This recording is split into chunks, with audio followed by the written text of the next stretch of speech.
Le monde que nous percevons avec nos 5 sens n'est qu'une partie de la réalité. En parallèle, il existe une dimension invisible où s'affrontent des forces bienveillantes et des forces hostiles. Cette réalité spirituelle, même si elle échappe à nos yeux, influence nos pensées, nos émotions et parfois les événements qui jalonnent notre vie. Certaines personnes, conscientes de ce plan invisible, s'en servent pour chercher à influencer ou à contrôler autrui. Dans ce contexte, la sorcellerie n'est pas seulement une superstition folklorique ou une vieille légende, mais un ensemble de pratiques visant à manipuler l'énergie spirituelle pour atteindre un but précis. L'un des éléments qui rendent ces actions efficaces est la proximité. Un voisin qui nourrit des intentions malveillantes a un avantage certain. Il se trouve assez près pour observer vos habitudes, interagir avec vous et introduire, s'il le souhaite, des éléments dans votre environnement. Cette proximité permet un accès plus direct, qu'il soit physique, psychologique ou spirituel. Il est important de noter que toutes les relations de voisinage ne cachent pas de mauvaises intentions, mais dans certains cas, la persistance de situations étranges, répétitives et difficilement explicables devrait éveiller notre discernement. Les signes ne sont pas toujours spectaculaires.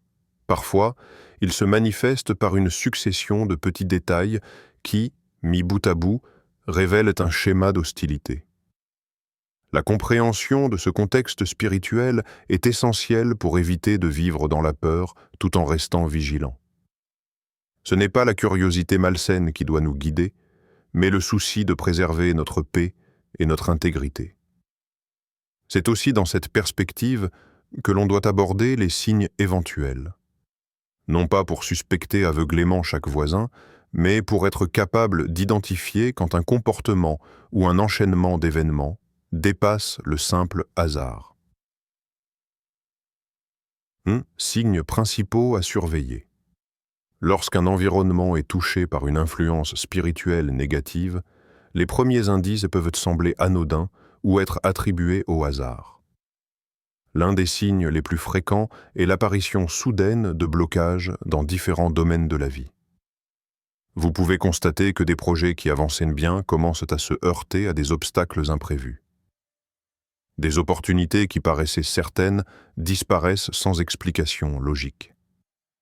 Cette impression de barrage invisible peut s'installer durablement, générant frustration et découragement. Parallèlement, l'atmosphère de votre propre maison peut devenir instable. Il se peut que vous vous sentiez agité, nerveux ou même oppressé sans raison apparente lorsque vous êtes chez vous. Certaines personnes rapportent des réveils répétés au milieu de la nuit, parfois accompagnés de bruits inhabituels, coups contre les murs, craquements, murmures ou bruits de pas. Ces perturbations visent à créer un climat d'inconfort et à réduire la sensation de sécurité. Sur le plan relationnel, on peut aussi observer des tensions soudaines. Des amis qui étaient proches peuvent s'éloigner inexplicablement. Des membres de la famille peuvent se montrer incompréhensifs ou même hostiles. Ces ruptures relationnelles affaiblissent le soutien émotionnel et spirituel, isolant davantage la personne ciblée. Enfin, il existe des manifestations physiques dans l'environnement, comme la découverte de poudre, de ficelles nouées, de petites bouteilles ou même d'animaux morts déposés devant l'entrée. Dans certaines traditions occultes, ces éléments sont utilisés comme points d'ancrage pour transmettre une influence spirituelle. 2. Comportement suspect chez un voisin. Les intentions réelles d'une personne se perçoivent souvent dans des gestes subtils. Un voisin animé par des motivations occultes ne va pas nécessairement agir de manière ouverte ou agressive. Il peut au contraire se montrer aimable, tout en posant des actes qui trahissent un autre objectif. Par exemple, il peut manifester une froideur ou un silence pesant lorsque vous annoncez une bonne nouvelle. Promotion professionnelle, réussite familiale, acquisition d'un bien. Ce manque de joie sincère surtout s'il se répète, peut être révélateur d'une jalousie ou d'un agacement face à vos réussites. Un autre comportement révélateur est une curiosité excessive à propos de votre vie privée. Certaines personnes posent des questions insistantes sur vos finances, vos projets de voyage, votre emploi du temps ou même vos relations personnelles. Ces informations, si elles sont utilisées dans un contexte de pratiques occultes, peuvent servir à orienter des actions spirituelles ciblées. Le fait d'offrir de manière répétée des cadeaux ou de la nourriture peut également être un signal d'alerte, surtout si ces offres sont insistantes ou inappropriées. Dans certaines croyances, ces objets peuvent servir de canal pour transmettre une influence. De plus, une surveillance visible, comme le fait de vous observer depuis une fenêtre à des heures inhabituelles, peut indiquer une volonté de contrôle. Enfin, l'apparition ou la disparition soudaine du voisin, accompagnée de changements notables dans son comportement ou son énergie, peut aussi attirer l'attention. 3. Manifestations physiques ou environnementales. Les signes d'une influence spirituelle négative peuvent se manifester par des changements inhabituels dans l'environnement immédiat.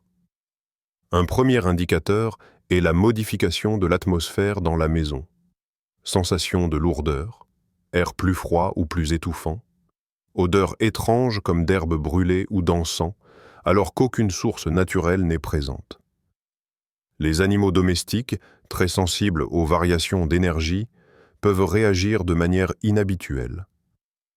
Aboiements répétés dans une direction précise, refus d'entrer dans certaines pièces, comportements agités sans raison apparente. Les plantes peuvent se faner rapidement, même lorsqu'elles sont correctement entretenues, et des appareils électriques peuvent commencer à dysfonctionner sans explication technique claire. Il arrive aussi que des objets disparaissent, puis réapparaissent dans des endroits improbables, ou soient déplacés sans que personne ne les fait consciemment.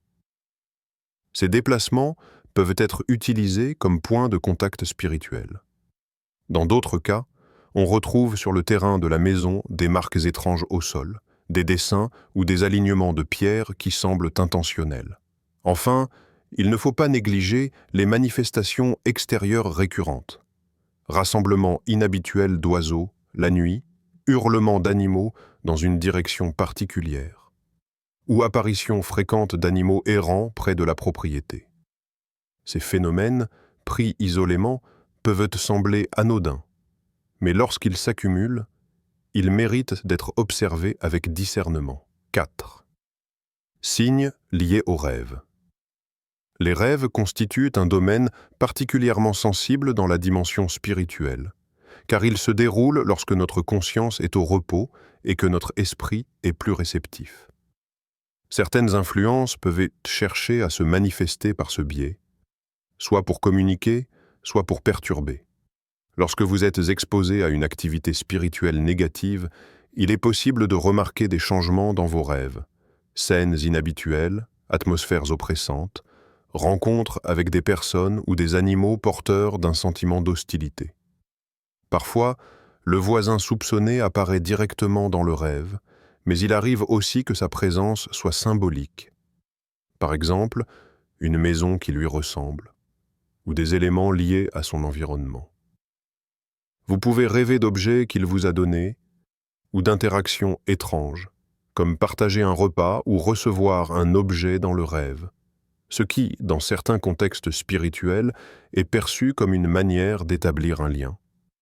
Il n'est pas rare non plus de se réveiller avec un sentiment de lourdeur, de fatigue intense ou de confusion comme si le corps avait réellement combattu durant la nuit. Ces sensations peuvent se répéter après certains contacts ou conversations spécifiques. De plus, des cauchemars récurrents, notamment chez les enfants, peuvent indiquer une source extérieure d'influence spirituelle.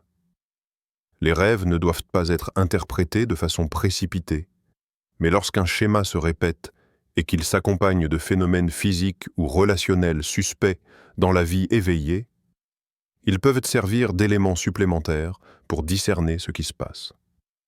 5. Effet sur la vie personnelle. Une influence spirituelle négative. Prolongée peut affecter de nombreux aspects de la vie quotidienne. L'un des premiers domaines touchés est souvent la sphère financière. Perte d'argent inexpliquée, dépenses imprévues qui s'accumulent, retard de paiement, voire blocage dans des affaires ou des opportunités professionnelles. Cette pression financière entraîne un stress qui, à son tour, fragilise la personne ciblée. La santé peut également se dégrader sans cause médicale identifiée. Douleurs changeantes, maladies à répétition, fatigue chronique. Le moral et l'état émotionnel en pâtissent aussi, avec une augmentation des sentiments de découragement, d'irritabilité ou de tristesse sans raison claire. Sur le plan spirituel, certaines personnes constatent une difficulté soudaine à prier, méditer ou lire leurs textes religieux. La concentration se brise facilement. Des distractions surviennent au moment où elles cherchent à se connecter spirituellement. Ce type de blocage vise à assécher la force intérieure et à réduire la capacité de résistance. Par ailleurs, il peut y avoir une accumulation d'incidents mineurs mais étranges. Objets qui se cassent, accidents domestiques, disputes soudaines avec des proches, perte de documents importants. Individuellement, ces événements peuvent sembler anodins, mais ensemble, ils créent une atmosphère de désordre et de déséquilibre. 6. But final de ces actions. Les actions spirituelles malveillantes poursuivent généralement un objectif clair. Affaiblir la cible à plusieurs niveaux. En l'isolant de ses amis, de sa famille et de ses soutiens, l'attaquant réduit son réseau de protection.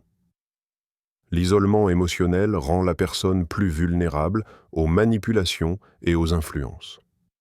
Physiquement, l'objectif est souvent de fatiguer le corps par des maladies, des troubles du sommeil ou des tensions continues afin de réduire la résistance. Sur le plan émotionnel, l'accumulation de frustrations, de pertes et de conflits vise à installer un climat de peur, de colère ou de découragement. Spirituellement, la coupure d'avec les pratiques de foi ou de méditation prive la personne de ressources essentielles pour discerner et contrer les attaques. Cette stratégie fonctionne souvent par petites étapes. Les changements sont parfois subtils au départ, mais deviennent plus marqués avec le temps. Ce n'est pas toujours un assaut frontal. Il peut s'agir d'un travail d'usure, où chaque petit événement contribue à miner la stabilité de la cible. Reconnaître ce but est crucial, car cela permet de répondre non pas à un seul problème isolé, mais à l'ensemble de la stratégie qui se cache derrière. Comprendre que le but final est d'obtenir un accès spirituel et un contrôle indirect sur la vie de la personne aide à orienter les actions de protection et de restauration. Face à ce type de situation, la première réaction ne doit pas être la peur, mais la lucidité. La vigilance et le discernement sont vos meilleurs alliés. Cela commence par observer et noter les événements inhabituels afin de repérer les schémas et les répétitions. Une vision claire des faits empêche les conclusions hâtives et permet d'agir avec stratégie. Sur le plan spirituel, il est essentiel de maintenir des habitudes régulières de prière, de méditation ou de toute autre pratique qui nourrit votre force intérieure. Ces disciplines créent un environnement difficile à pénétrer pour les influences négatives. Renforcer son environnement physique est également utile. Limitez l'accès à votre maison, refusez poliment les cadeaux ou les objets suspects, protégez votre espace de vie par des gestes symboliques ou pratiques selon vos convictions. Il est aussi important de conserver et renforcer vos relations positives. Les personnes bienveillantes autour de vous constituent un soutien moral et spirituel. Évitez de vous isoler, même si les circonstances semblent y pousser. Partager vos observations avec quelqu'un de confiance peut aider à garder une perspective équilibrée. Enfin, rappelez-vous que l'objectif n'est pas de vivre dans une méfiance constante, mais de rester conscient et préparé. La lumière a toujours un avantage sur l'ombre lorsqu'elle est activement entretenue. L'important est de combiner prudence, action et foi en vos propres capacités à résister et à protéger ce qui vous est cher. En fin de compte, reconnaître ces signes n'est pas une invitation à vivre dans la peur, mais un appel à la vigilance et au discernement. Le monde spirituel influence souvent notre quotidien de manière subtile, et comprendre ces mécanismes nous permet de protéger notre paix, notre santé et nos relations. Si vous observez plusieurs de ces indices autour de vous, ne les ignorez pas. Analysez, priez, renforcez vos liens positifs et gardez votre espace protégé. La lumière, lorsqu'elle est entretenue, finit toujours par dissiper les ténèbres. Si ce sujet vous a interpellé et que vous souhaitez en apprendre davantage sur la manière de rester fort face aux influences invisibles, je vous invite à vous abonner à cette chaîne. Ensemble, nous explorerons des sujets profonds, partagerons des conseils pratiques et bâtirons une communauté vigilante et éclairée. Activez la cloche pour ne rien manquer des prochaines vidéos.